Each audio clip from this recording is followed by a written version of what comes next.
अगर महीना हो दिसंबर का तो पारे में गिरावट आनी लाजमी है, ठंड का बढ़ना लाजमी है। लेकिन एक ऐसी इंडस्ट्री भी है भाई साहब जिसे इस पारे की गिरावट से कोई फ़र्क नहीं पड़ता, क्योंकि वहाँ पर तापमान बढ़ता जा रहा है, गर्मी पैदा होती जा रही है, क्योंकि आने वाली है दिसंबर 2023 में बड़ी बड़ी मूवीज़। लेकिन सबसे पहले बात करेंगे हम एनिमल रणबीर कपूर की, जिनकी नई मूवी एनिमल जल्द ही बड़े पर्दे पर रिलीज़ होने वाली है। 1 दिसंबर को ये मूवी थिएटर सिनेमाघरों में अपना दरवाजे को खटखटाएगी और आपके पास आके खड़ी हो जाएगी।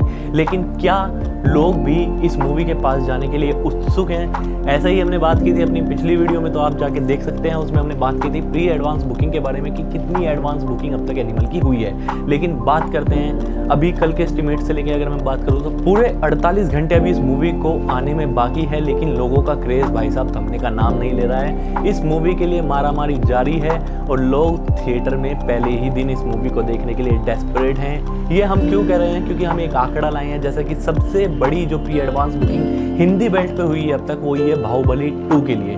बाहुबली 2 कंक्लूजन जो आई थी उसके 6.5 लाख से ज़्यादा टिकट प्री एडवांस बुकिंग में बिके थे। और दूसरे नंबर पर थी पठान जिसके 5.7 लाख हुए थे, और तीसरे नंबर पर जवान जिसके 5.6 लाख हुए थे। लेकिन भाई साहब रणबीर कपूर ने भी इस दरवाजे को खटखटाया नहीं है, लात मारकर तोड़ दिया है। जी हाँ, 48 घंटे पहले तक की अगर माने तो अभी तक 2.5 लाख से ज़्यादा टिकट बिक चुके हैं, यानी कि 15 से 16 करोड़ रुपए प्री एडवांस बुकिंग में एनिमल कमा चुकी है। एनिमल का क्रेज़ आप देख सकते हैं बहुत ज़्यादा है, यूथ बहुत ज़्यादा, मैंने पिछली वीडियो में भी बात की थी यूथ को लेकर के, इस मूवी को लेकर यूथ बहुत ज़्यादा बेसब्री से इंतज़ार कर रहा है। क्योंकि जब से इस मूवी का ट्रेलर को ड्रॉप किया गया है तो भैया उत्सुकता जो थी वो अपनी चरम सीमा पर पहुंच चुकी है और लोग सिनेमाघर में पहले ही दिन इस मूवी को देखना चाहते हैं। इसलिए वो प्री एडवांस बुकिंग भी इतनी हाई देख रहे हैं हम, और 48 घंटे पहले की रिपोर्ट है।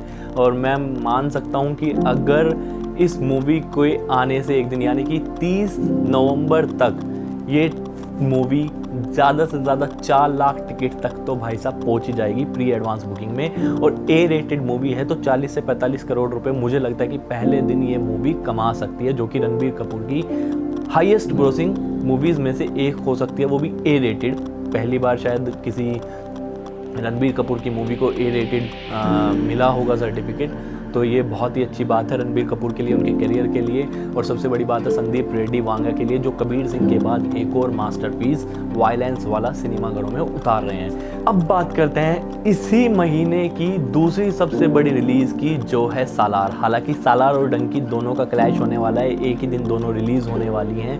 लेकिन जैसा कि हमने देखा था कि डंकी के ड्रॉप 1 और ड्रॉप 2 आ चुके हैं, ट्रेलर और एक गाना रिलीज़ कर चुके हैं शाहरुख खान, और वो अपने हाइप को क्रिएट कर चुके हैं। लेकिन अब बसती है इस फाइट में सालार। सालार का ट्रेलर 1 दिसंबर को 7:19 पर शाम को रिलीज किया जाएगा। लेकिन उससे पहले एक खबर आई है जो कि खुद डायरेक्टर साहब यानी कि प्रशांत नील ने एक इंटरव्यू में कही है।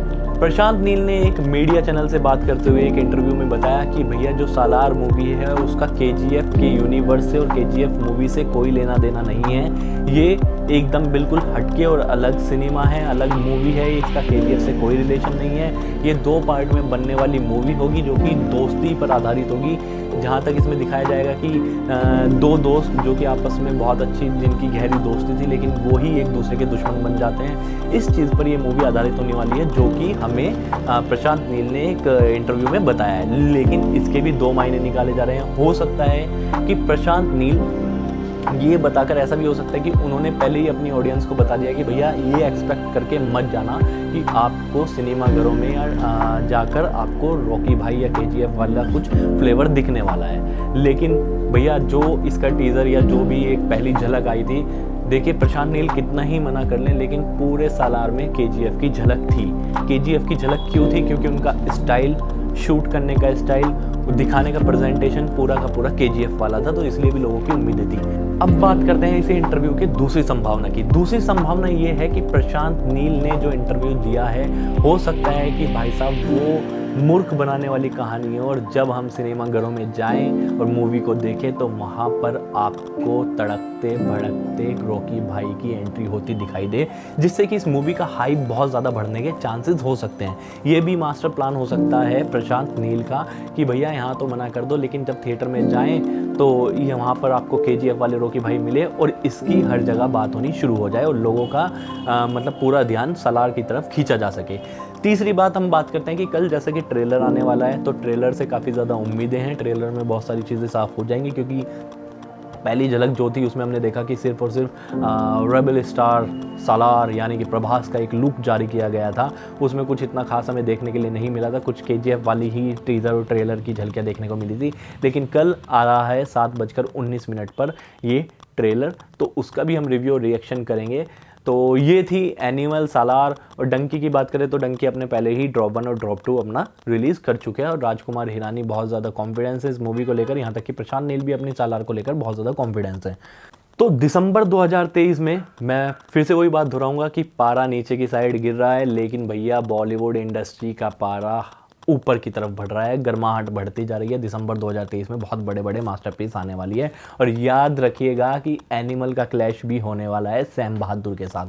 सैम बहादुर जो कि मेघना गुलजार और विकी कौशल की नई मूवी है, उसका बहुत ही अच्छा ट्रेलर हमने देखा था और बहुत ही ज़्यादा उम्मीदें उस मूवी से भी हैं, वो भी हम देख के आएंगे, उसका भी रिव्यू करेंगे मूवी का और एनिमल का भी रिव्यू करेंगे। लेकिन आप अगर इस चैनल पर नए हैं तो इस चैनल को सब्सक्राइब कर दीजिए, लाइक कर दीजिए, शेयर कर दीजिए और हाँ, कमेंट करके ज़रूर बताइएगा कि दिसंबर में किस मूवी का पारा बढ़ेगा और किस मूवी का पारा घटेगा।